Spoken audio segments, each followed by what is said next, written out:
**********. The knights standing guard at the Crown Prince's palace moved to block the woman approaching the gates. The lady's maid behind her stepped forward immediately, her expression hardening. "Are you blocking Her Majesty's path?" The knight bowed his head with practiced deference. "I apologize, Your Majesty.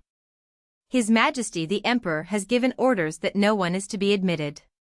"No one," the Empress repeated, her voice calm and unhurried. "Does that include me?" The knights exchanged uncertain glances. James, who had been walking the perimeter at a distance, spotted the Empress and quickened his pace. "Commander of the Guard James Miller greets Her Majesty the Empress." "It has been some time, Sir Miller. I wish to see the Crown Prince." James kept his expression carefully neutral as he raised his head. The Empress was unwell, everyone in the palace knew it, and she had come in person despite that. He could not refuse her so flatly. He glanced at the knights and nodded toward the far end of the corridor. "I'll take the post from here." "You're relieved." The knights withdrew without protest. James stepped aside to let the Empress pass and closed his eyes briefly as she moved through. "Thank you, Sir Miller." Her maid opened the door. The Empress stepped inside. Her expression grew heavier as she moved through the palace. The Crown Prince's household had always been modest, but with the imposed confinement, it felt emptier still, stripped of the small signs of life that usually filled it. A servant crossing the hall nearly walked into her, startled, then dropped into a bow.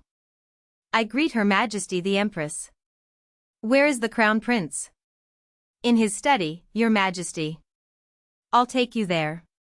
She followed the servant to the study. Alsavet rose quickly to his feet the moment she appeared. On his desk, the Duchess of the East's letter lay quietly buried beneath a stack of other papers. "Mother." "Alec." The Empress crossed the room to him, her eyes soft with worry. He had lost weight, visibly so. Whatever he had endured through the confinement had taken its toll. "Why do you look like this? Are you eating?" "I'm fine." "And you shouldn't have come this way. His Majesty's orders were that no one is to be permitted entry." Alsavet glanced away, avoiding her eyes. She was the woman who had raised him, she knew him better than anyone. If he showed her how much he was struggling, it would only deepen her distress, and she would blame herself in ways she had no right to. He tried to keep his voice easy and reassuring. But the Empress's expression did not soften. She had spent years feeling the guilt of not being able to shield him. She would not be waved aside now. "What did you say to him," she asked quietly, "that made His Majesty arrest you and begin discussing removing you from the succession?" Alsavet's face darkened. He turned the question over carefully. Whether to tell her about the Emperor's illness, whether to bring her into this. If he did, he knew she would exhaust what little strength she had trying to help him. But this was a matter between him and the Emperor. It should not become a battle between the Emperor and the Empress. "Tell me," she said. "What plan do you have?" "Getting you out of the line of succession, that can't be allowed to happen." The Empress's blue eyes burned with a quiet fury as she took his hesitant hand firmly in both of hers.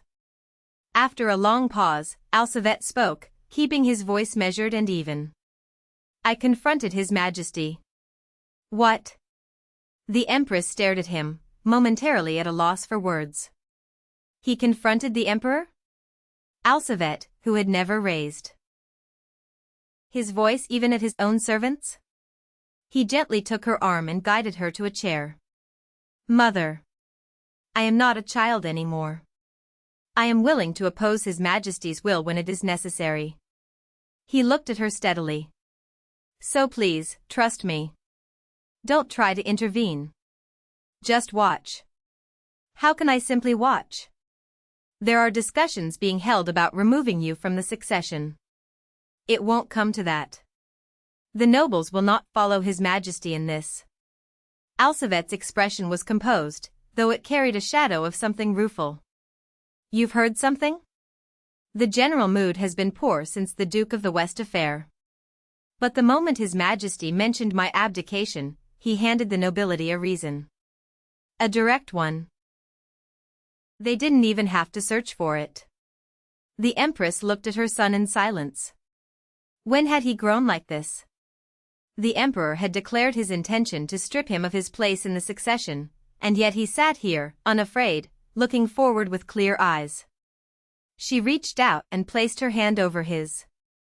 "I trust you," she said softly. Alcivet smiled, quietly, warmly, and nodded. / In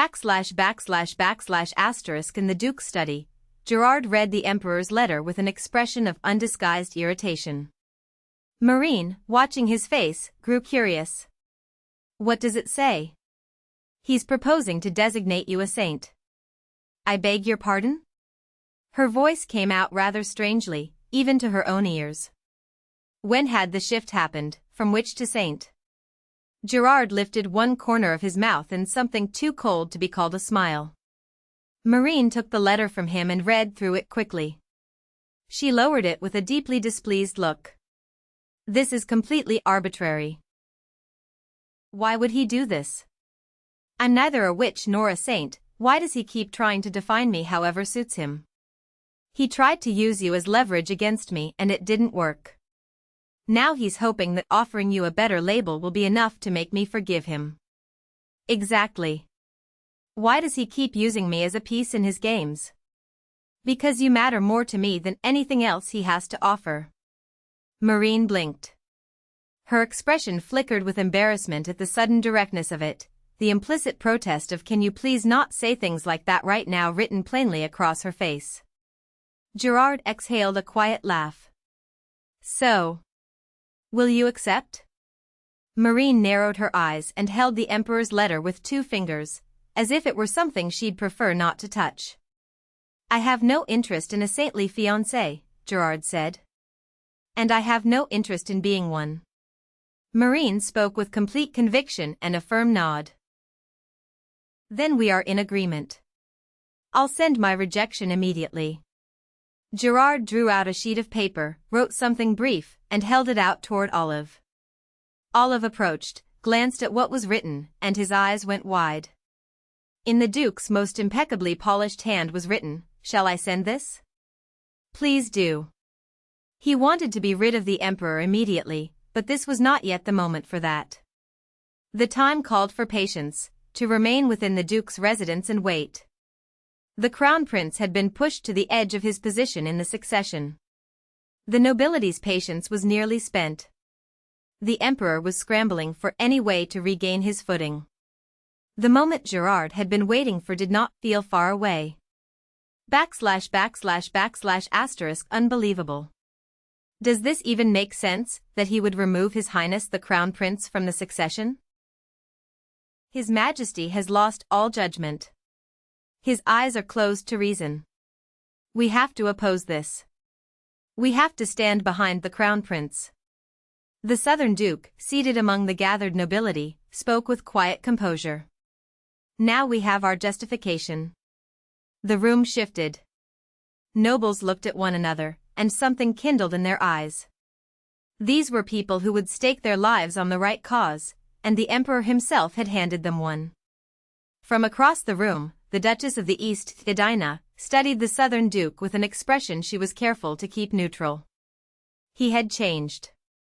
The man who had always arrived last to these meetings and disrupted them with coarse, self-serving remarks, he was gone. In his place sat someone who could articulate a clear position in measured, considered words. She found herself remembering her first meeting with the Duke of the South, years ago, a young duke, candid and calm. Then the man she had encountered the following year, harsh, mercenary, impossible to trust. And now this. The Duke of the South had changed again. She couldn't set aside the doubt that had been building in her. She needed to be sure. As if he had anticipated exactly this, the Duke of the South turned to her with steady eyes. "What is your read on the situation, Duchess of the East?" Edina regarded him for a moment. 5 years ago, she said, there was a drought. At the unexpected shift in subject, a faint smile crossed the Southern Duke's lips. Do you remember who helped address it? I did. Edina's eyes lit. There had been no drought in the south 5 years ago. The drought that year had fallen entirely within the east. The one who had ridden out to help, quietly, without making it a matter of politics, had been the Duke of the South. When she had asked the same question of the man claiming to be the Southern Duke the following year, he had not understood it. Because the South had not been affected that year. He had no memory of it. Edina smiled. You've come back. Yes. The rest of the nobles exchanged puzzled glances at the exchange between the two, which had proceeded like a private code neither had explained. As the Duke of the South has said, Edina spoke, turning to address the room, the matter is now in our hands. It is time we exercise that power. Agreed, said the Southern Duke. The sooner, the better. A noble raised his hand.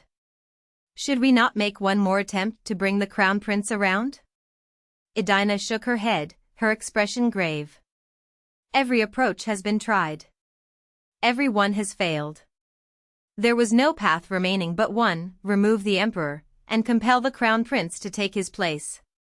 We move tonight.